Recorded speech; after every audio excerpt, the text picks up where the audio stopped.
Do you feel like dating sucks? Do you feel like relationships are super difficult to navigate? Does it seem like everybody you encounter is just... Well, I hate to be the one to tell you this, but if that's your mentality, you might be part of the problem. Now, don't come for me. I can explain. Stick around and we're gonna get right into it.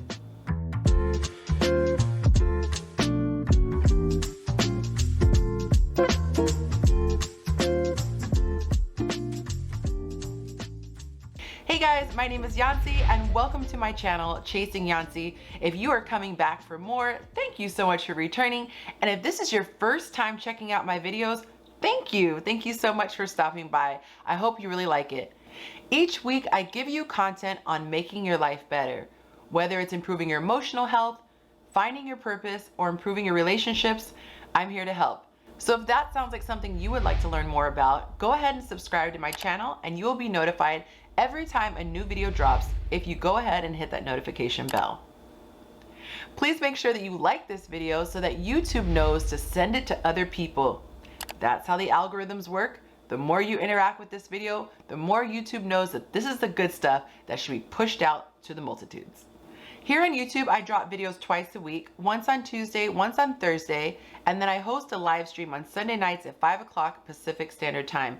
That's a lot of fun.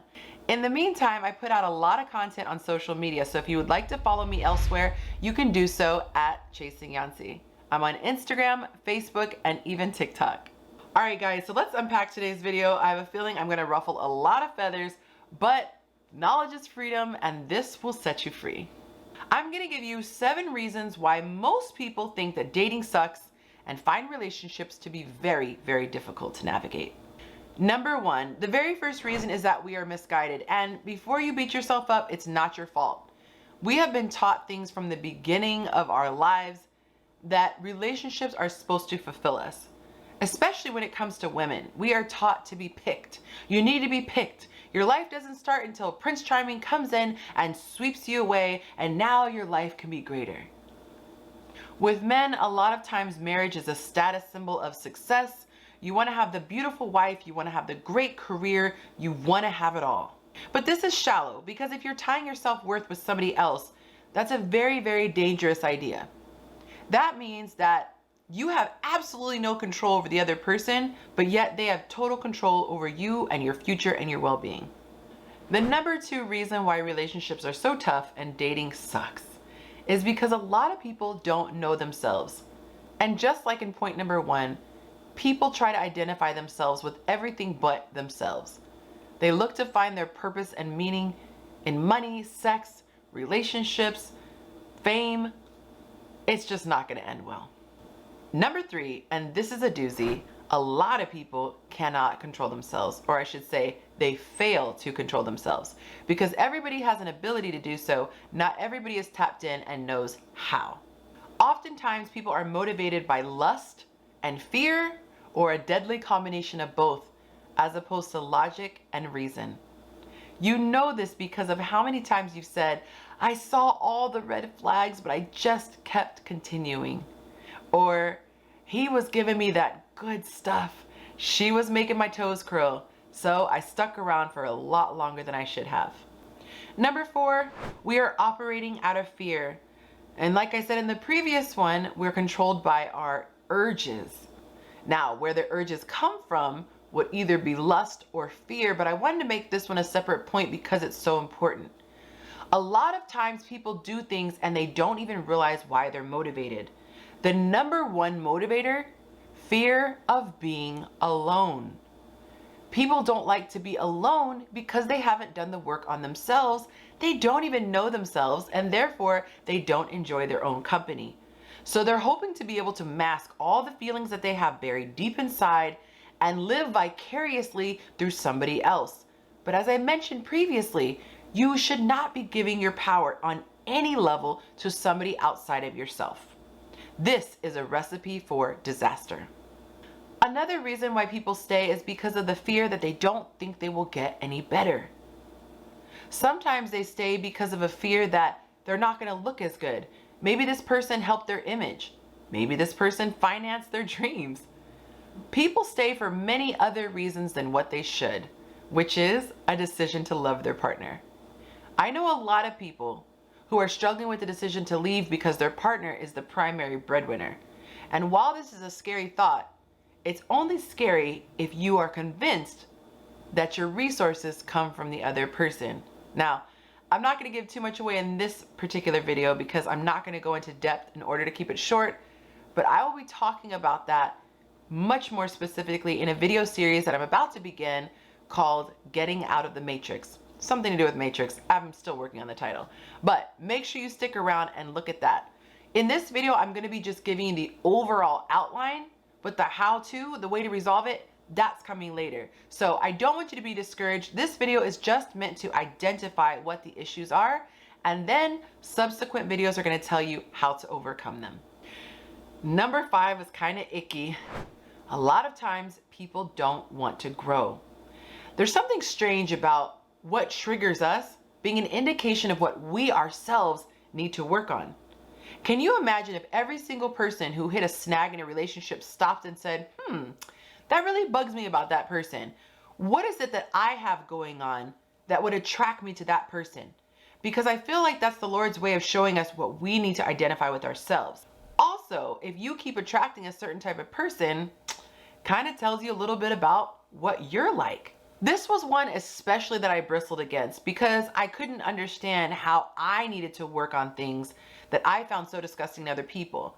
I really did not like it when people said, this is an opportunity to look inward and really discover your shortcomings.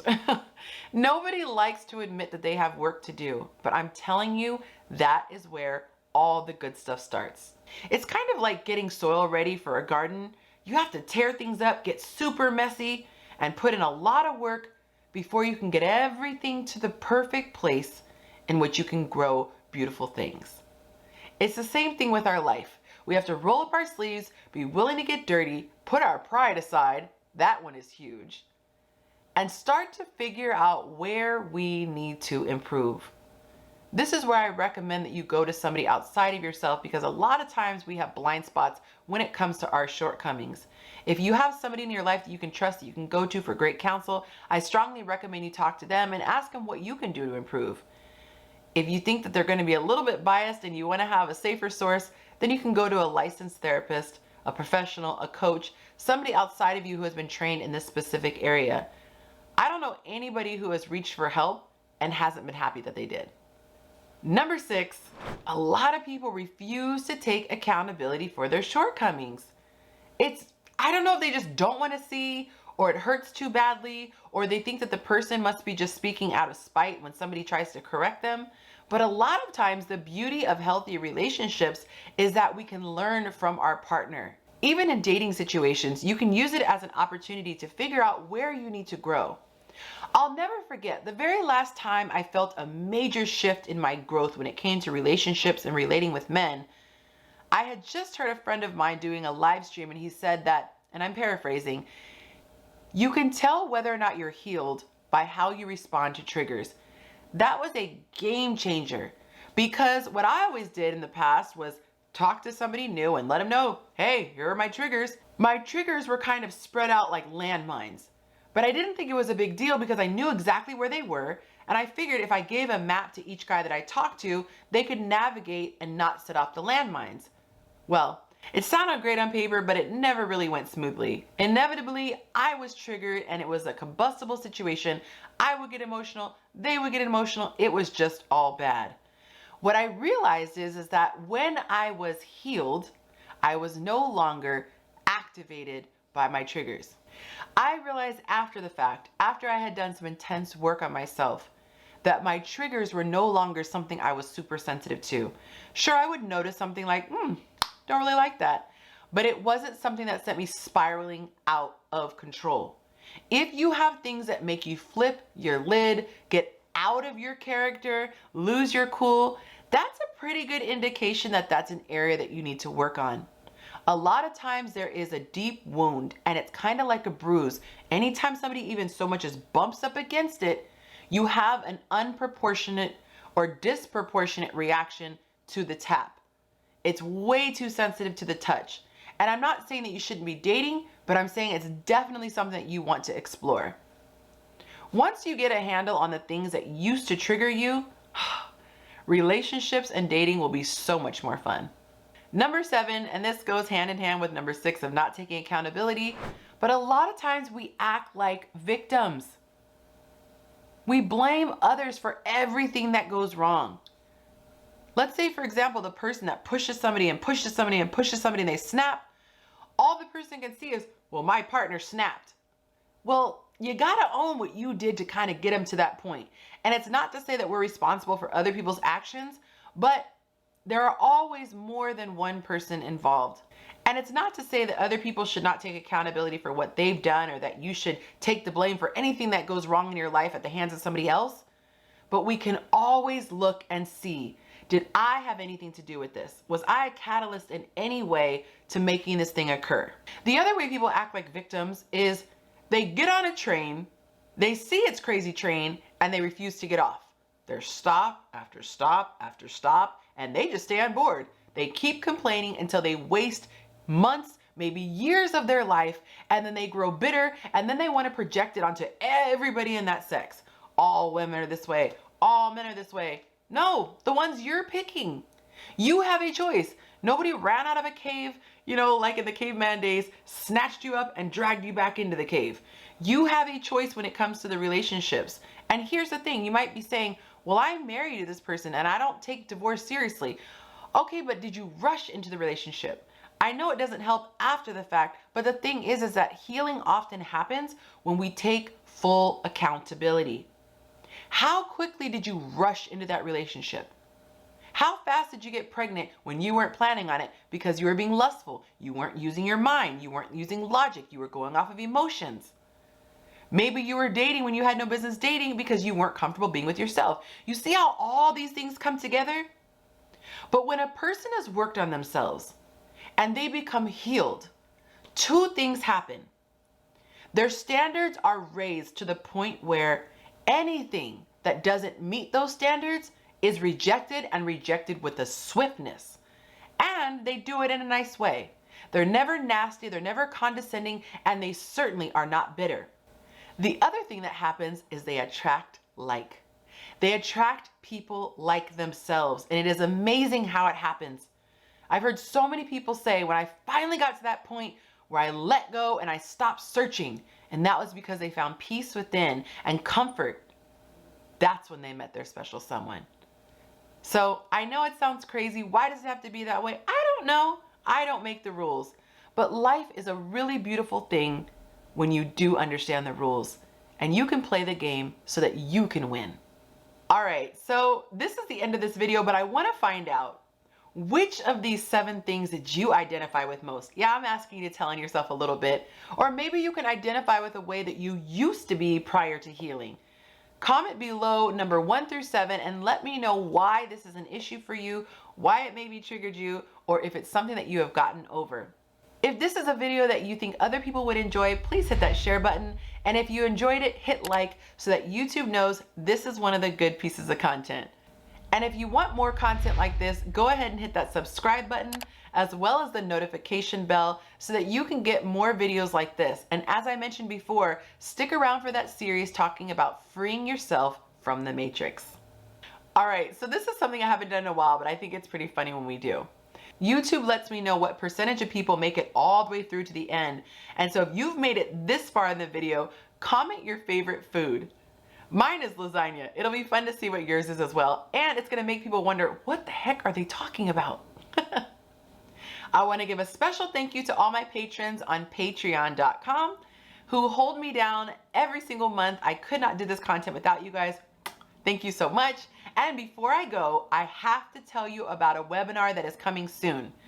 February 18th, which is a Thursday, I'm going to be hosting a free, yes, that's right, free 99, a free webinar that is going to teach people how to get out of the matrix. It's a 1-hour webinar. Make sure you register, sign up, get your seat, because this is going to blow your mind. We have been told so many lies from the moment we were born all the way up until now, and it keeps you from living in your purpose. It keeps you from having success, and it makes you feel miserable inside.